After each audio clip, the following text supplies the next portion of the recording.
Assalamu alaikum wa rahmatullahi wa barakatuh, everyone. Welcome to Muslim Network TD Canada Today Youth Edition. This is your host, Brother Muhammad Maxwell Hassan. And today we are in for a real doozy. We're in for a real special topic just for you.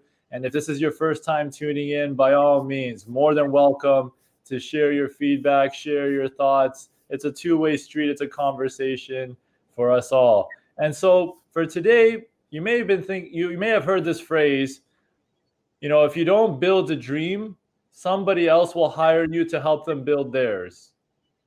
On the one side, you might have people who clock in and out nine to five, and they just continue on life that way. And then there are those who really want to take something to the next level, something else, something where they feel like they've been bit by the entrepreneurial bug. They really want to make something and grow it from something that's invisible to something visible.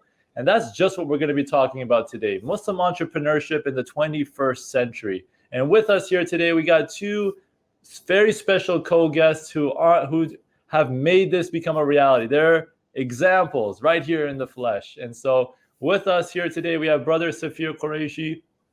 He's a serial entrepreneur who helps and invests in business growth and development, both locally and internationally. His career began at the age of 14 in 2007, where he started a graphic design firm called Safari Graphics. 4 years later, the firm transformed into a multimedia production firm by the name of SPG Media, and one of the best, I'm going to put it in quotes, one of the best video production companies in Toronto, award by the IIFFT in 2019. And breaking news, just informed that they're nominated for this as well. Congratulations, brother Safir. He's since branched out into many more businesses, joining, growing, and selling companies in multiple industries, including PR, automotive, AI, biotech, and much more. So mashallah, brother Safir, he's got his hand in so many different things, and we're really excited to see the insight that you're going to provide in today's world of Muslim entrepreneurship in the 21st century. In addition, we have a very special co-guest here, Sister Shazia Arif. She's a graduate of the University of Toronto, Mississauga, my hometown as well, followed with a double major in psychology and CCIT. Soon after graduating, she began working on Gallerina and launched it at the end of 2017. Since the launch, the products have been made available in 3 different stores across Canada and America, as well as participating in trade shows across North America. Thank you so much, Sister Shazia, as well, for stopping by. Really looking forward to hearing what you have to say as well with your experience. So, mashallah, with this show, I always like to ask the guests for their stories. I think it's a great way for the viewers to kind of get inside information, just to kind of get a sense of where you're coming from and your story in a nutshell. So let's go with ladies first. Sister Shazia, could you tell us a little bit about Gallerina and how that came to be? How were you bit by the entrepreneurial bug? For sure. So I kind of grew up seeing my dad do a business all his life, so it wasn't too new to me. When I graduated university, I started helping my dad out with his business, and I loved working on my own. I loved being my own boss. And from there, I was like, okay, this is something I could do, but I didn't really know what. Alongside that, wearing a hijab, dressing in a modest way was difficult just because the options were so limited. So kind of taking on the problem there, I was like, okay, I have a problem. I want to do a business. Maybe I could do a solution. Make a solution. And that's kind of just how it started. And one thing led to another. I did take a trip to India to find manufacturers.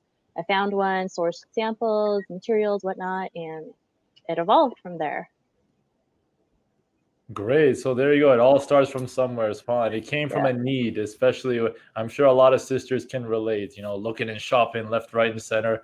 I mean, us guys, brother Safir and I, we're cool with whatever we got. You know what I mean? Like, but I'm sure you can imagine. But you filled in a need, and that's, I think we're gonna unpack that a bit more in terms of how do you really identify that need that's out there that people are struggling with, and how do you close that gap? Mashallah, it's gonna be great. So, brother Safir, talk to us, man. How did multimedia, how did entrepreneurship, how did you get your hand in so many different things? Please tell the viewers about your story about entrepreneurship. Yeah, absolutely. So when I was 14, I saw kids that were older than me. They were making a little bit of money. They were 16. They were getting jobs, I asked my parents, hey, can I go out and get a job? And just like every parent would and should, they said, are you crazy? You got to focus on your education, focus on your studies.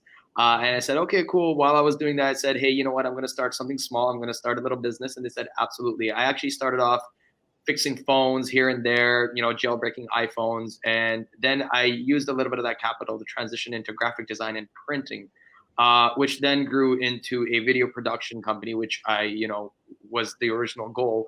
And then it just kind of grew from there, and it grew and grew and grew and grew. And we started to get bigger clients, and alhamdulillah, just went from there. The reason that I got my hands into a lot of different businesses is because it was always very intriguing to see what everybody else was doing. I saw myself growing other people's businesses. And there were a lot of times that clients would come to me, startups that would say, hey, we can't afford to pay, $10,000, $15,000, $25,000 for a video. Would you take a little bit of shares and even help our company grow? And since I was already doing that for people that were kind of paying me for this, to help their businesses grow, I was like, absolutely. And I slowly became an active investor in different types of industries. And you know what? I've learned a lot since then. But that's that's the answer to how I got my hands into so many different things. MashaAllah, there you go, man. So it all stemmed from one idea, but that idea branched off to so many different things. And so I think at least one big takeaway right here is you never know where your ideas could take you. You just start with one, and Allah subhanahu wa ta'ala will take care of the rest. So great, mashallah. But I'm going to continue with you, Brother Safir, because this next question is for those who, let's say, have an idea of what entrepreneurship is. They see Shark Tank, they see all these shows, and they have they've painted a picture for themselves about what entrepreneurship is all about. I get to be my own boss. I don't have anyone to tell me what to do. I can work my own schedule. So they have this image that's going around. Now, if I can ask you, what would you say is like the biggest misconception about entrepreneurship that you face? Where's that disconnect between reality versus what appears to be the case in many people's minds about what entrepreneurship seems to be? Yeah, that's actually a very interesting question, because there's so many misconceptions about being an entrepreneur. There are so many. And as someone who's been involved in different businesses and different industries, I can tell you that every industry and every business has a different set of misconceptions that come with it. But one thing that's very common that I see all the time is one that, right off the bat, I'm going to quit my 9 to 5 and I'm going to become my own boss. Sister Shazia can say that. There are a lot of entrepreneurs that can say that, but that's not something that happens right off the bat. You quit your 9 to 5, you might be working 5 to 9, you might be working 5 to 5, you might be working, there might be days where you're working all the time. So you become, you say, I'm going to become my own boss, but you're actually just working for your business. Once your business takes off and it starts growing, you start getting clients, the market starts telling you what to do, then you start working for the market and you start working for your clients. And obviously, eventually, you do end up becoming your own boss, but it's not as easy as most people try to, depict. And you mentioned Shark Tank, and it's, you'll see that a lot of people that see Shark Tank, they come into the Shark Tank with this perception, even after they've been somewhat successful, that this is what a business should be and this is how it should be. And they get, either laughed out, or they get politely told that is not the case. Because the thing is that one of the biggest misconceptions is that, yeah, you become your own boss, but again, you're working for the market, you're working for your business. There's going to be times you're not going to sleep. But again, it is addictive. It does become fun. And that's why a lot of people can smile and say, this is something that I like doing. But again, the biggest misconception, there's no such thing as being your own boss when you first start off. Oh, subhanAllah. So there you go. So I guess it just transfers over, as opposed to working for someone, you're transferring over to, whether it's your customer, whether it's your client, whether it's your business. Either way, you're working for someone or something. SubhanAllah, that's a very good insight. So for those who just want to, rest up their shoes on the, just like kick up their feet and just say, you know what, I get to do whatever I want whenever I want. That's not the case. So I'll take it to you, Sister Shazia. What would you say in your experience with Gallerina, or with what you've interacted with? What would you say is, like, in your opinion, the biggest misconception about entrepreneurship that you faced, where people say one thing, but you're like, nah, reality is another? I think people often don't see all the legwork that kind of goes behind bringing a product to life. I think I know what basically happens is they're like, oh, look, it's a nice outfit, it's there or whatever, people are selling it. But the amount of back and forth that goes, people don't see that. I think that's why people think it's very easy to get into entrepreneurship. They just like, oh, just bring a product, sell it, and you're good to go. There's so much research and whatnot that goes behind it. And I feel like there's this huge misconception that, oh, anyone can become an entrepreneur, just go and do it. But then when you actually start, there's so much research, so much hard work and time and effort that, you have to make sure you are dedicated to it from the start. Because I also see people, when they start businesses, they don't follow through because of that, like, pretty picture that's been painted about entrepreneurship. And I think people have that misconception about like Gallerina as well. They're like, oh, it's just clothes, but it's really not. You have to follow fashion trends, just knowing what to come up with next. You're constantly on the go, constantly thinking, constantly taking inspiration, and then just moving from there. But of course, it's a lot of fun. It's something I enjoy doing. So I feel if you do enjoy what you do as an entrepreneur, no matter how much hard work there is, it's always worth it at the end. So, if I may ask, Sister Shazia, could you unpack that a bit more? Like, what would you For say is sure. the legwork that takes up a lot of your time? Is it the research? Is it the coming up with new product ideas? What is it that there's things that are happening behind the scenes that a lot of people don't seem to appreciate, but is so integral to building your business? For sure. So I focus a lot on creating modest products with whatever the latest fashion trends are. So keeping track of what those trends are take a lot of work. I watch a lot of fashion shows back to back. It's fun, I have to admit. But other than that, then taking from there, taking prints, taking styles, taking anything, all of that stuff, and just putting it, and then creating a design I'm like, okay, is it modest enough? Finding the right fabrics, and then going back and forth with my manufacturer about the fabrics, and finalizing designs, going back and forth on that. It takes a lot of work. Because my manufacturer's on the other end of the world, a lot of late nights. I stay up till 2, 3, 4 a.m. sometimes just to hear back. All of that goes in. And once that finally does come in, then you have to start organizing photo shoots, organizing events, organizing promotion, marketing material, all of that. So once it's actually out there, it's just like, oh yeah, look, the model's wearing it. It looks so nice. But there's like months and months of work that went into getting that one outfit on the website. So it's almost like people see the tip of the iceberg, but they don't see the things beneath it. Brother Safir, if you can chip in for a bit, like what would you say is some legwork that you feel is very consuming that people don't usually see? It's not the glamorous, again, Shark Tank, I'm going to make a pitch and then this, then. What would you say is a lot of the behind the scenes work that you feel is underappreciated when it comes to entrepreneurship? You know what? That's actually a very interesting concept because Sister Shazia, she's completely right.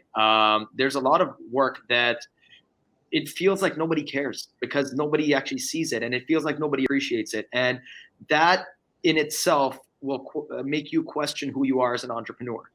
If you're meant to go the length that most entrepreneurs don't even make to, right? 83% of the businesses fail within the first year, and that's because of a constant failure.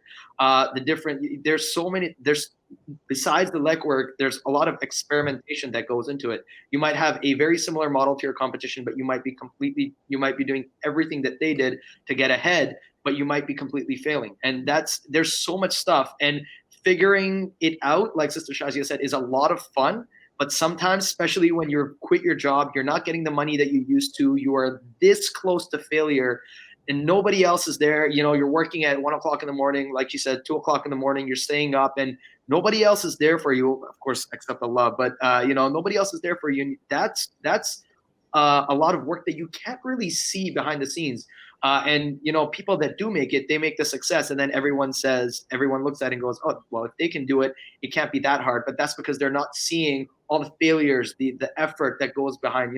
I work with a lot of different entrepreneurs, and when they start business, and a lot of them, if not most of them, have failed before, and that's why they're succeeding today. SubhanAllah. So it's failure is a stepping stone to success, not to be afraid of it. And for those who just keep their head in the game at all times, and just if they believe in their their idea, believe in themselves, even when no one else believes in them. That's a true test of faith, right? Otherwise, everyone would do it. So I'm going to continue with you, Brother Safir, for this next. We're going to shift gears a little bit. Let's say somebody watching this right now is saying, you know what? Okay, so maybe entrepreneurship is not as glamorous as it seems. It's not sensational. It's not like I'm going to be on Shark Tank tomorrow. But you know what? I think I'm going to take a stab at it. I think I'm going to go have a go at it. I think I can do it. I think I have the ability. They're still here. Yeah, I mean, they're still watching this. They're still saying, you know what? I think I'm still up for it. What would you say? And again, you can dedicate a whole episode to this, but let's just say for someone, what would you say would be the roadmap for someone who says from that moment, not even the day, from the moment they decide internally that I am going to be an entrepreneur, I am going to start something on my own, what next? Like, there's so many, like all roads lead to Rome, but what would you say is the general framework at the beginning in terms of from that moment, from idea to from conception to realization? What would you say is the general framework? What are some signposts along the way that would help that individual kind of guide their thinking in a way to making their dream become a reality? So the biggest thing, again, very good question. And the biggest thing that every entrepreneur has to keep in mind from the moment they decide is research. There are a lot of entrepreneurs that don't do enough research. They come back to me, or they come back to the drawing board with something that might have already been done because they didn't, and failed because they didn't do enough research. Or even if it did fail, they're not looking into why it failed, and they're like, we can make it successful, et cetera, et cetera. That's the biggest thing. The first thing you want to do is start doing research, right? There's obviously every set, like you said, every set of business, you can dedicate a whole episode to this. There's tons and tons of business books out there. There's business to consumer, there's business to business, there's products, there's services. They all come with their own different set of issues, so to speak. But the biggest thing is you have to do is research. You have to do as much research as possible and then start taking the first step. I think the biggest thing mistake that entrepreneurs make is that they get stuck in that research phase, right? There's a lot of talking, there's a lot of passion, but there's not enough action. There's not enough failure. There's not enough experience, and you just have to go out and do and fail and experience and earn as much experience and as much failure and as much I guess knowledge as you can about the industry, about the competition, about the past, about what maybe your competition or the industry is going towards. So that would be the first step. Would be the actual knowledge, learning how to the complete industry, understanding it, the landscape, all of that. Then getting right into the action part of it. And obviously, you don't have to go big. You don't have to just take a look at a small thing. I'll give you an example. I had a friend of mine who was in corporate sales. And she loved photography. She wanted to do photography, but she just could not quit corporate sales. Now she didn't have to. Because the money was coming in. She was living by herself, and what she decided to do one day is bring a camera to all the corporate events. She started taking pictures, and mashallah, she was really good. So she started posting them, and the company would start posting them. And one of the clients at a party actually asked, "Where are you guys getting your photos from?" And they hired her to do their events. And eventually, over a period of, I believe it was a year and a half, she completely phased it out. So it's not something that you have to jump ship right away. If someone's not willing to completely quit, it's something that they can do, take baby steps, one step at a time. And that, transition into it is what I would say. And obviously, like you said, we can dedicate a whole episode. We could keep going and going and going, but obviously it all depends on the type of business you have. But the main thing is, know the knowledge, take action, and if you can't, then take baby steps.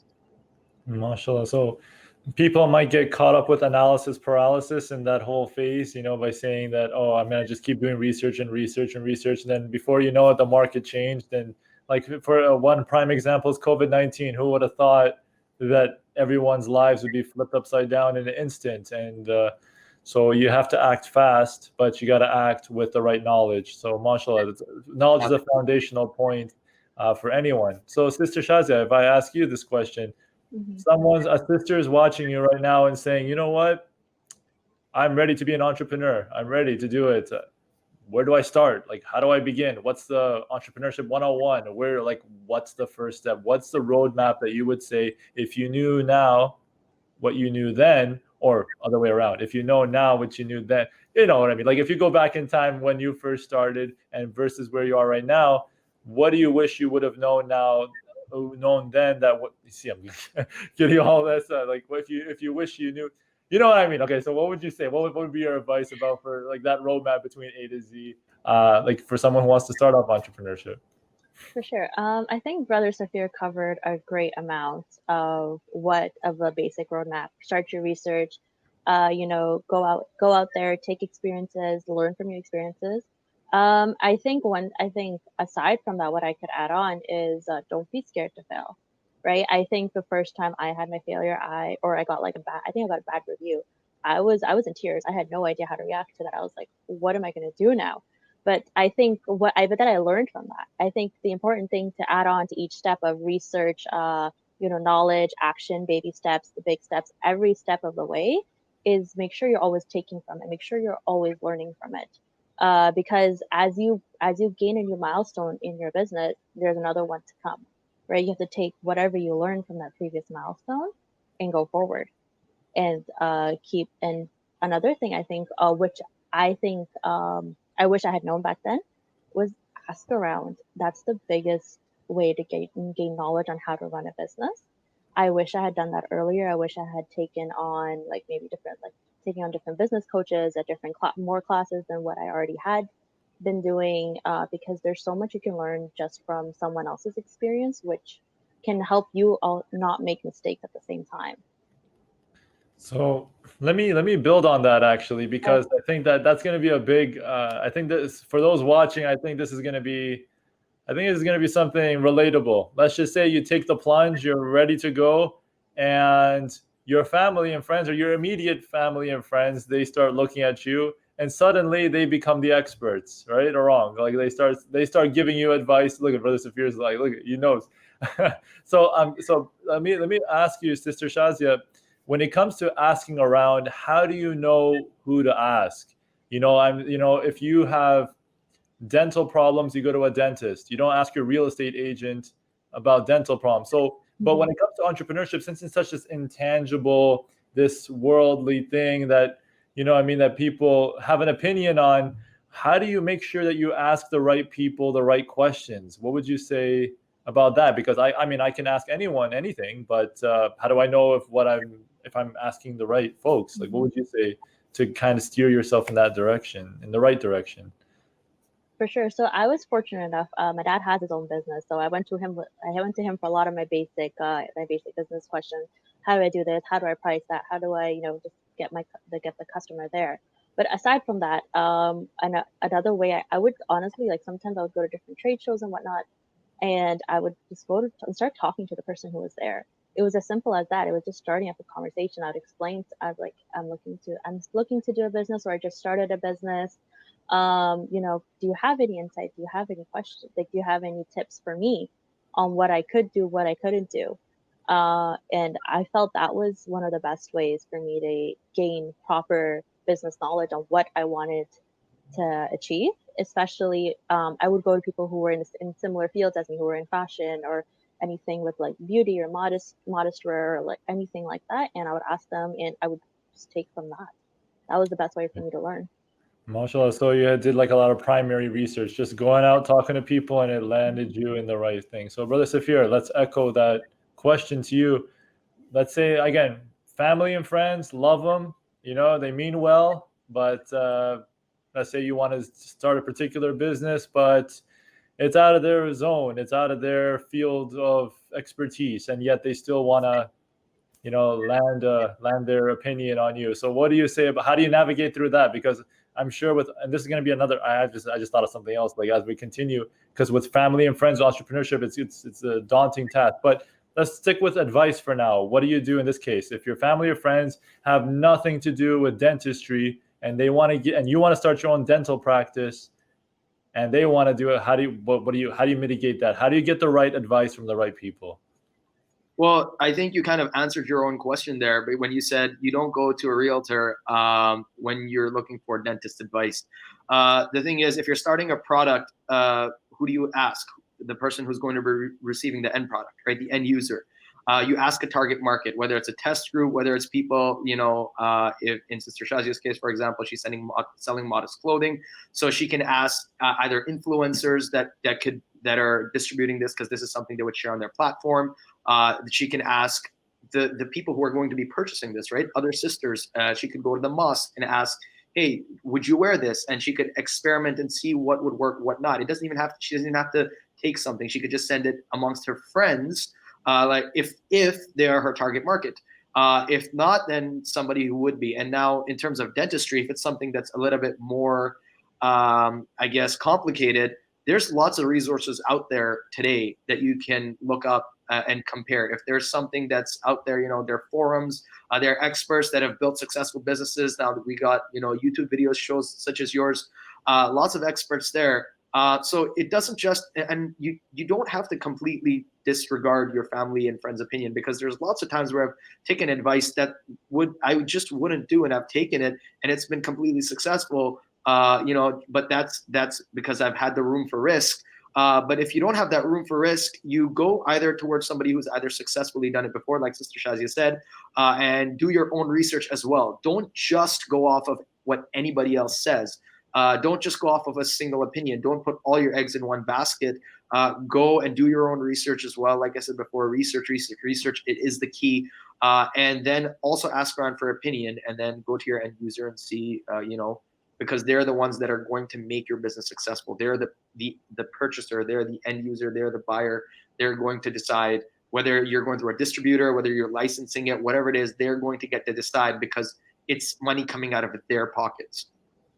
All right, mashallah. So now this actually leads to another kind of different angle that maybe not a lot of people think about when it comes to entrepreneurship is, some people liken entrepreneurship to a marriage. It's like you're married to the idea, you're married to this business. And when it comes to marriage, again, not everything is rosy all the time. So now the question is, and let me ask again, Brother Safir, like to continue on, let's say you really believe in your own, let's imagine this scenario. You really believe in your own idea. You truly believe this product or service is going to change the world, but your own family and your own friends are looking at you with a cocky smile, and they're snarling at you, and they keep, pounding you out, and it's almost like a tiring battle every day. You're trying to, like, do you choose your passion, or do you choose your family and friends, or you know what I mean? It's almost like it's almost like you're trying to expend energy either here or there, and they're not on your side, and you're constantly.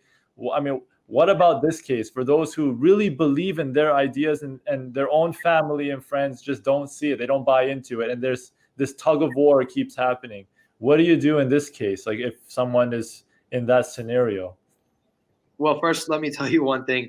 If non-entrepreneurs around you at some point in your journey aren't telling you that you're crazy, you're doing it wrong. Everybody is going to try and tell you and give you their own opinion. And if they don't believe it, there's no such thing as an unsellable product or service. There's no such thing. There's a buyer for everything in this world. And if you're a true entrepreneur, and if you do your research and you follow the right steps, you will figure it out. So my short response to that is figure it out. Prove them wrong, right?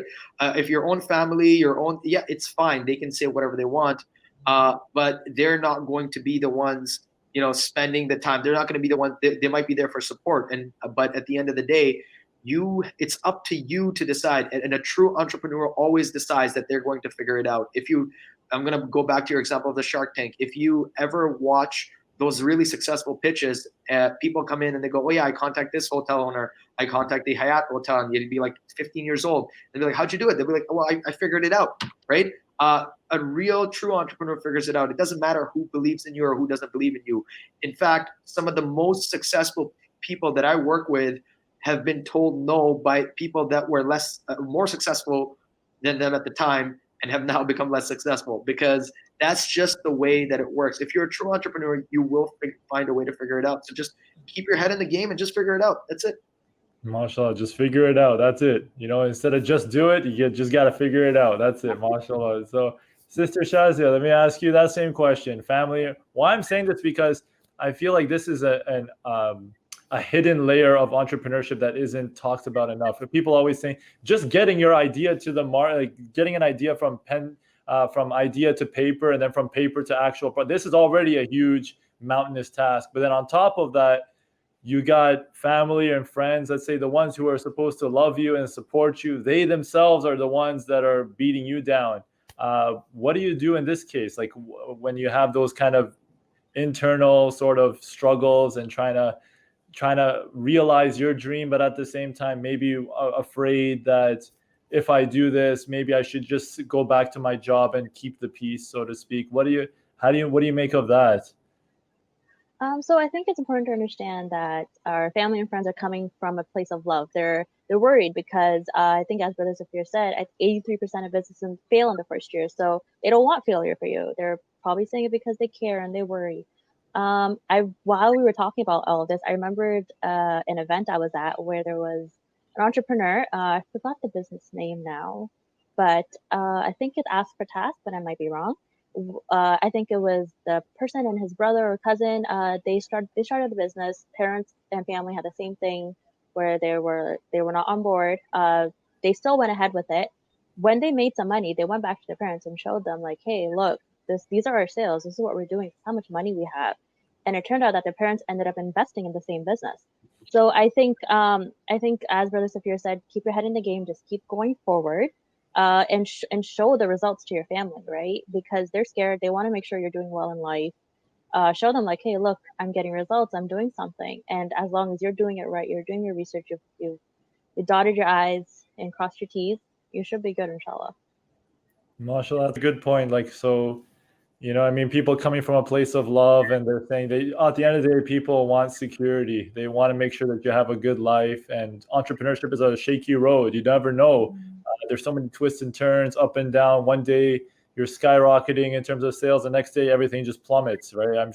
So who wants that? Like, can you imagine, like you wouldn't walk into a building knowing that the floor could collapse at any time, right? Like, would you walk into a building with a 50% chance that the floor would collapse? People would be like, whoa, what's this? So people need stability and security. But mashallah, it's a good point to say that it's all coming from a place of love. But at the same time, you got to know what you want. And just like Brother Safir said, just figure it out. Just figure it out. So now at this stage, that's just, again, for those viewers who are tuning in, they're saying, all right, man, this is great. MashaAllah, I'm stoked. I think I actually have the next big thing. Now I need some help. Nobody does this alone. Yeah, the idea maybe start with one person, but any true idea, even our Prophet ﷺ, this isn't related to business, but our Prophet ﷺ didn't spread the message of Islam by himself. He had help. Everybody had help. If our Messenger ﷺ had help, who are you and I or anyone to say, oh, I can do everything by myself? So let me go to Brother Safir. Are there any resources out there for entrepreneurs, future entrepreneurs? You know what? Not just limited to future entrepreneurs or people who want, let's say existing entrepreneurs who are looking at this and they're saying, you know what? I need to take my business to the next level. I need some help. I need some resources out there. So let's look at it from the beginner side versus let's say the existing side who wants to go further. Are there any resources that you could point towards that may be speaking to what you were saying before about getting knowledge or anything useful, like maybe taxes, whatever, what have you? What are some useful resources out there for entrepreneurs? Well, we live in a day and age where there is no shortage of resources, right? We have stuff like YouTube. It all depends on what type of resources you're looking for, right? We have stuff like YouTube, Google videos, lots of different types of, a masterclass where you can learn stuff that was not available to us 10, 15 years ago. There's so much free knowledge available on the internet to learn and to grow your business. But and then there's, if you want to, whatever stage of business you're in, if you're in your fundraising seeding round, you could go to Kickstarter, crowdfunding, Indiegogo. There's so much stuff available. Again, it goes back to that little bit of a research aspect. So in today's day and age, there's no shortage of resources as long as your research is. I don't know if you. All right, well, okay. Maybe hey, technical things happen. No worries. So again, Sister Shazia, maybe you want to continue that line of thoughts about. What about? For sure. Oh, Brother Safir, you're back. Okay, it's all good. It's all good. Sorry. So as I was saying, so the biggest resource that we have, it goes back to the beginning of time, and that is, there's a very famous saying that your network is your net worth. And a lot of people, they say, I don't have the same connections that this guy might does, or I don't have the same connections that this person might does. That's the same thing as saying, you know what, I'm just waiting for the right opportunity. And we all know that in business, you can't just wait for the right opportunity. You have to build that opportunity. The truth is, your resources should be, because people know people who know people. Your resource should be your network. You could tell somebody that works in Coca-Cola, hey, I do tires. They might not need it, but somebody in their company, once you become your business, once you fully immerse yourself into your business, your resources will grow, your network will grow. And I think that is the best way of not only growing your resources, but also your business. MashaAllah. So you and your business become one in a way. And like as they say, it's not about resource, it's about being resourceful. You look at opportunities out there, but it's all about knowing what you want, and then Allah subhanahu wa ta'ala open doors as long as it's on the right path and everything, and doing things for the right reasons. So Sister Shazia, if I can ask you the same question, let's say, I'll give you an example. Some people might look at incubators and they might say, hey, this is a great way to build a business from scratch. Some people might say, no, you know what, I might as well do everything myself. Are there any resources that you can point towards and say, yeah, you know what, now that I have a business, maybe I got to learn about taxes. This is a great place to learn about taxes, or accounting, maybe, or lawyers. Like, is there any aspect of business or resource that is super helpful for you now that you wish you learned at the beginning? Mm-hmm. For sure. I think, as I mentioned earlier, one thing I wish I had started when I knew about when I started my business was about business coaches.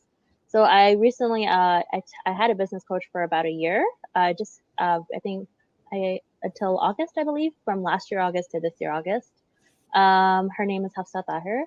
She helped me a lot with marketing, especially on Instagram. So last year I felt like I had a big brain freeze. I had no idea what to do next. I depleted everything I knew, and I just didn't know what to do. I contacted her, and that helped me so much. I feel like marketing is one of the biggest things I struggle with, just because there are so many resources out there to market with. There's so much to do, and the trends are constantly changing. And to be able to keep up with that, it's not easy at all, especially because I do my own marketing. I don't have a separate marketing team at the moment. I feel like that in itself was a really good resource for me, because she covered so much. She covered from different aspects of marketing, and just in general different things about running a business which I didn't know otherwise. And she has a whole network of other people who also have businesses where you learn from, you grow with, and I thought it was an amazing resource for myself, and I feel like it would be for other people as well.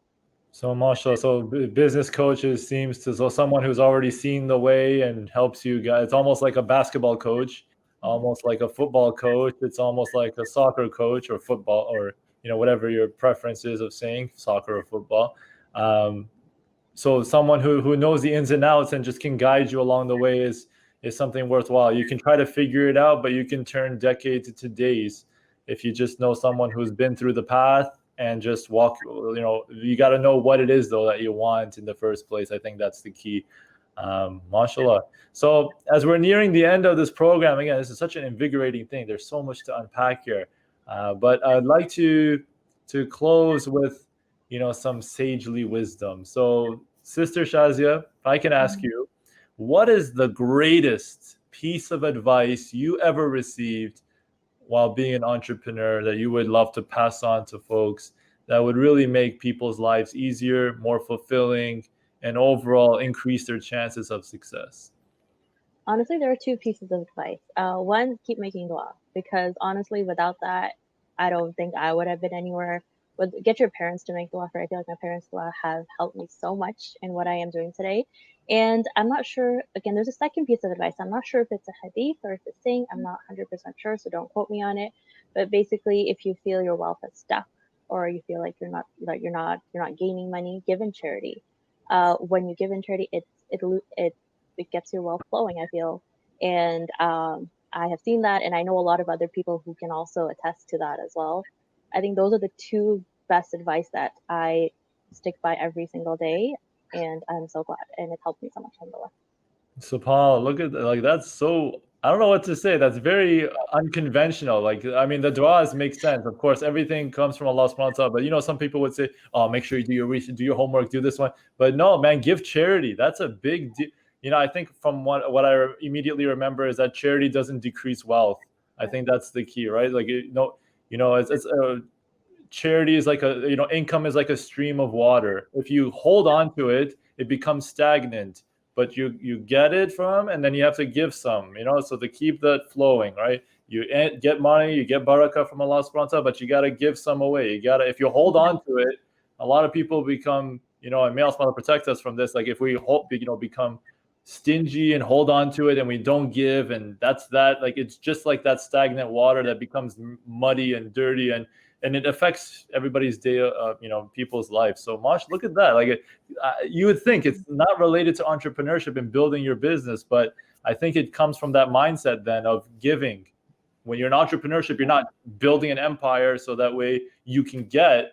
It's more about you're able to give more, right? SubhanAllah. And so, Brother Safir, to close it out, my man, what would you say is I know, mashallah, you've had a wealth of experience. You got tons of things going, and I'm sure it's really difficult to pick just one, but as an exercise, if you could really funnel it and distill it down to the greatest piece of advice you ever received that's hold true and true until today, what would you say that piece of advice would be for entrepreneurs? Well, obviously, I can't beat making dua. That's if it wasn't for my parents' support and my family's support, alhamdulillah, I wouldn't be here. They always encouraged me. They always pushed me forward, and they always believed in me after everything. They saw the struggle that I was going through, and they always believed in me. But if we're sticking to strictly like entrepreneurship, I think the best advice that I've been given hasn't really been advice. It's more of something that I've learned throughout experience and watching other successful, millionaires, even billionaires, entrepreneurs, succeed over and over again, is that money is a byproduct. And it should be a byproduct. Your goal should never be. Way too many entrepreneurs get stuck in, okay, I'm just going to go make out, I want to make $1 million, or I want to make, $1 billion, whatever it might be. Way too many entrepreneurs get stuck in that mindset, that mentality. And then what happens is that is the thing that allows them to make decisions that they usually wouldn't, and abandon their project whenever they see that the grass is greener on the other side and try and pick up a new one. So money should always be a byproduct, and you should always have another reason to do a business other than just money. SubhanAllah. So think of a higher purpose. Money will come when mashallah, it's a byproduct. It's not the product or the end goal. Like the goal, if you can get money, you can make money 1,000 different ways, right? I can make $100 by selling, I don't know, a desk, or I can make $100 by working a day's worth of work, right? So the money comes from either way. Money is not it, but SubhanAllah, look at that. When you lose sight of that, it ends up going downhill, and you start constantly chasing after the, what they call it, the almighty dollar, right? Like, so we pray to Allah subhanahu wa ta'ala to keep, I remember it reminds me of this phrase, is that keep our money in our hands, not in our hearts. Let's use money for good. Don't hold it in your hearts. That's the key. So may Allah subhanahu wa ta'ala make us among those who, use money as a tool, not as something that becomes a part of us. And so, mashallah, with that, oh my gosh, I don't know what to say. Really amped up. We're going to go become the next million billionaires for the right reasons, not to be like as a byproduct, but inshallah with the right $1 billion ideas and businesses. So mashallah, brother Safir, sister Shazia, mashallah, you two, all I can say is keep doing what you're doing. And sister Shazia with your Gallerina, Brother Safir with your media company, alongside the other projects that you have going, mashallah, the sky is the limit, or even beyond that. So mashallah, you two, look at that. See, I want the viewers to really get a good look at you two, because you two are like actual living, breathing examples of people who got an idea, made it become a reality. If they can do it, it's going to take a lot of hard work. It's not fun. It's not going to be something that's easy going, as they say, easy come, easy go. But it becomes fun once you master that, once you master the art of business. And so, mashallah, you too, thank you so much for stopping by. and for offering your insights and perspectives on this whole topic of Muslim entrepreneurship in the 21st century. And so I want to talk to the viewers. Yeah, I want to talk to the viewers for one quick second, mashallah. So viewers who are out there, I want to talk to you for a second. So the idea is this. You know, the camera that we are using in order to film, somebody had to make it. The very laptop that you're using, somebody had to make it. The phones that you're carrying in your pocket, someone had to make it. This suit has been made. This tie has been made. Whatever you can think of, whatever you're using around you, it's somebody had to make it. So the question is this: why can't you be the next person to make something special? Why not? Why not? May Allah subhanahu wa ta'ala make us among the people who are producers, that can actually give value to the world, that can actually do amazing things. Because like Brother Safir mentioned in the beginning, we're in such a golden information age.